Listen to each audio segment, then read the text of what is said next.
Assalamualaikum, salam petualang. Apa kabar nih teman-teman? Mei kemarin saya mendaki Gunung Sagara di Garut.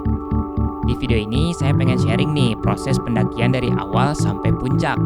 Seru banget tentunya. Yang belum pernah kesini bisa tonton video ini buat nambah-nambah referensi. Selamat menyimak.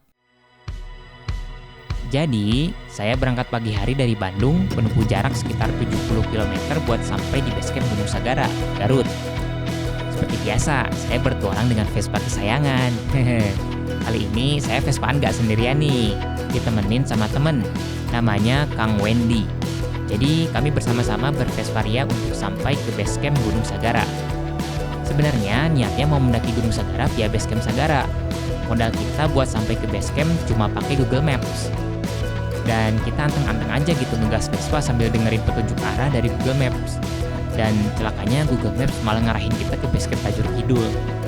Ya, nasi sudah menjadi bubur. Jadi ini basecamp Tajur Kidul, tempat di mana kita memulai pendakian ke Gunung Sagara. Tapi sebelum mulai, kita parkirin dulu Vespa dan isi syarat-syarat administrasi. Dan terakhir kita bayar untuk simaksi. Bayar titip parkirnya 10.000 dan simaksinya 15.000. Dan setelah itu kita di brief sama petugas buat rute pendakiannya. Gak berlama-lama karena hari makin siang, kita langsung lanjut memulai pendakian sesuai dengan arahan dan informasi dari petugas tadi. Dari basecamp tadi, kita langsung menuju pos 1. Infonya, jalur dari basecamp menuju pos 1 cukup panjang dan perlu sekitar 1 jam lebih perjalanan. Medan pendakian pertama yang kita lewati adalah area perkebunan yang luas.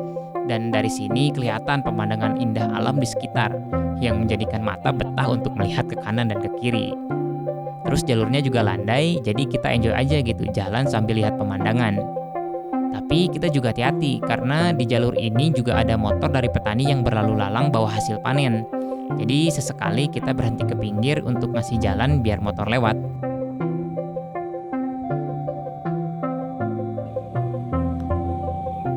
Hari yang sudah masuk ke siang, ditambah jalur pendakian yang terbuka, bikin terik panas nyengat banget ke kulit. Ditambah jalur pendakian yang masih panjang. Untungnya banyak saung di jalur pendakian. Jadi banyak pilihan tempat buat istirahat.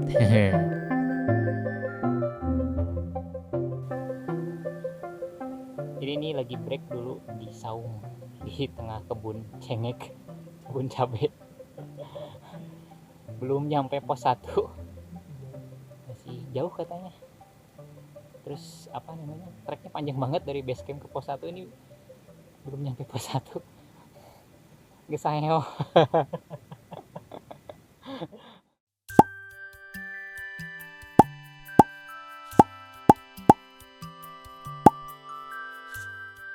Setelah cukup beristirahat di saung tadi, kita kembali melanjutkan perjalanan, memasuki area hutan pinus dan melewati atap baja. Jadi atap baja ini merupakan objek wisata di kaki Gunung Sagara yang terbengkalai sejak wabah Covid kemarin.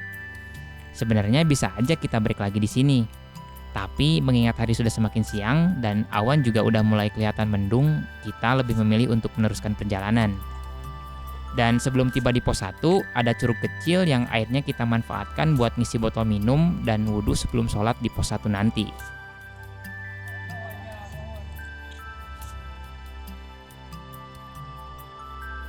Butuh 2 jam bagi kita untuk sampai di pos 1. Jalurnya sih landai, tapi panjangnya itu loh yang bikin kita bertanya-tanya, kok gak nyampe-nyampe gitu.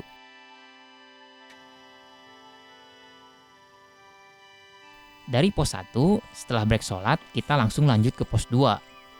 Kita udah mulai masuk menapaki punggungan Gunung Sagara. Udah mulai kerasa jalurnya udah gak landai lagi dan vegetasi udah mulai rapat. Terus tanjakan-tanjakan udah nungguin di depan. Ujian terus, kapan lulus?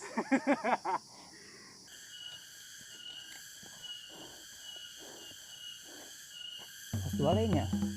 Tapi perjalanan dari pos 1 ke pos 2 relatif lebih cepat dibandingkan dengan perjalanan dari base camp ke pos 1 tadi. Dan kita berjalan hampir 1 jam untuk sampai di pos 2. Ya. Tanjakan-tanjakan menuju pos 3 mulai kita lahap.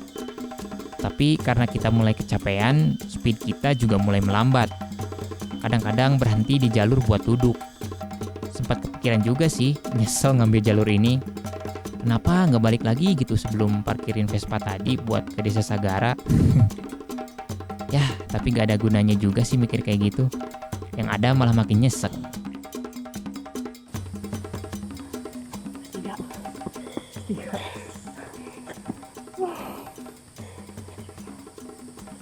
Tiga. Akhirnya setelah 1 jam lebih berjalan sampai di pos 3. Speednya udah melambat banget, napas udah mulai ngos-ngosan. Kayaknya kalau Vespa ini badan kita udah cekat ya. Kurang ngeli samping. Capek pisan deh.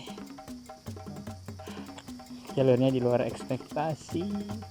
Kirain 1-2 jam bisa nyampe puncak. Ini udah 5 jam. Jalur dari pos 3 menuju pos 4 juga gak ada bedanya. Yang ada tanjakan malah makin menjadi-jadi. Lutut berasa kayak mau copot. Ya kalau dihitung-hitung makan waktu 1 jam sih buat sampai di pos 4. Itu juga belum ditambah waktu istirahat loh ya.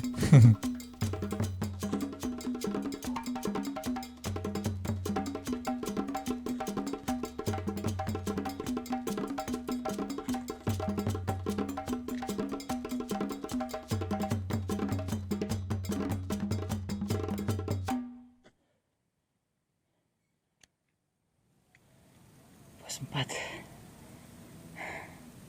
Alhamdulillah setelah beberapa jam berjalan sampai juga di pos 4.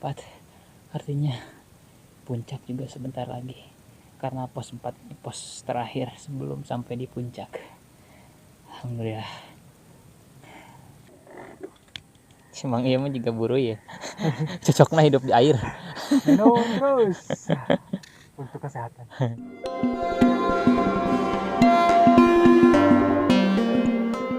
Hari sudah semakin sore dan kita masih berjuang untuk mencapai area camp yang berada dekat puncak Sagara. Belum lagi ditambah gerimis dan hujan yang udah mulai turun. Agak merepotkan memang kalau hujan udah turun, karena effort pendakian jadi makin berat. Belum lagi jalur menuju puncak Sagara yang makin terjal, dan ini berdampak banget sama kondisi psikis kita yang pengennya cepat-cepat diriin tenda dan cepat-cepat istirahat.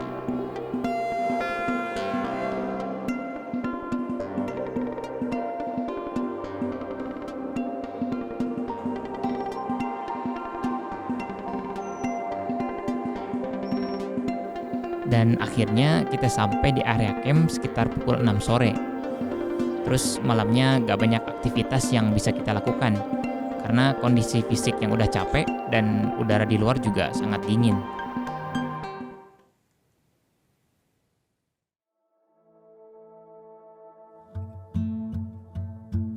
Ohayo gozaimashita. Ini sekarang udah pagi menjelang matahari terbit. Ini berada di area camp. Ini sambil melihat pemandangan di belakang tenda. Mantap, alhamdulillah perjuangan tidak sia-sia. Hujanan, digembosi. Ini dia puncak dari Gunung Sagara yang memiliki ketinggian 2132 meter di atas permukaan laut. Sebenarnya secara ketinggian masih kalah jika dibandingkan dengan gunung-gunung di Garut yang lain, seperti Gunung Cikuray, Gunung Papandayan. Tapi kalau dilihat dari trek pendakian, gak usah diragukan lagi terjalnya.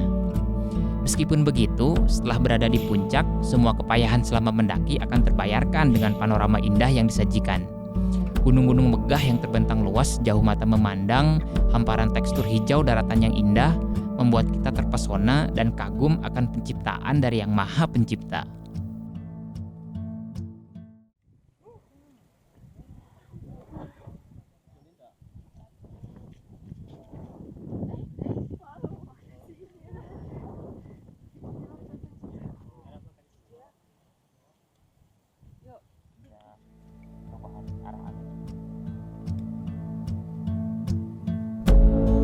Saya sangat merasa bersyukur dengan anugerah ini. Rizki dari Yang Maha Kuasa yang tak hanya terbatas pada materi, tapi juga seluruh dari apa yang diberikan oleh Ilahi, termasuk apa-apa yang ada di dalam pendakian ini. Semuanya rizki yang tak terbatas pada materi. Sekian petualangan saya di Gunung Sagara. Sampai jumpa di petualangan selanjutnya.